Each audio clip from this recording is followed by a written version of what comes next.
Kada je reč o mega popularnoj pevačici Lepoj Lukić, ona je otvorila svoju dušu na Hype televiziji u emisiji Pretres.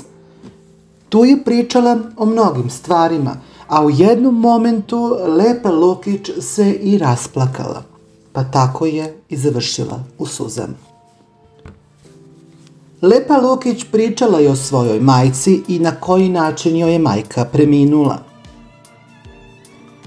U jednom momentu, popularna pevačica koju svi volimo, Lepa Lukić, rekla je da joj je majka u jednom momentu bila jako loše i da je hitno morala da ode u bolnicu.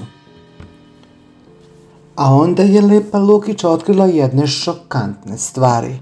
Navodno, lekari nisu htjeli da prime njenu majku jer je stara, a Lepa Lukić je onda napravila potpuni haos u bolnici i počela je da se dere na ljude, što je potpuno i razumljivo. Lepa Lukić također rekla da majka je držala za ruku dok je i umirala, pa tako je i pitala doktoricu da li je to kraj, a doktorica je rekla da nažalost i jeste. Lepa Lukić u jednom momentu je i otkrila da je majku pitala ako je živa da je stisne za ruku, a i majka njena u tom momentu, iako nije mogla da govori, stisnula ju je za ruku.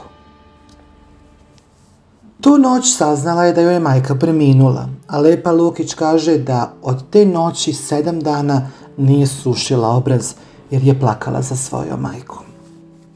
Nakon ove ispovesti Lepe Lukić, koju imate da pogledate na zvaničnom Hype kanalu, javnost je ostala jako tužna i jako potresena, s obzirom da Lepa Lukić jeste otvorila svoju dušu, a javnost se i rasplakala nakon onoga što je Lepa Lukić prokomentarisala u emisiji Pretres na Hype televiziji.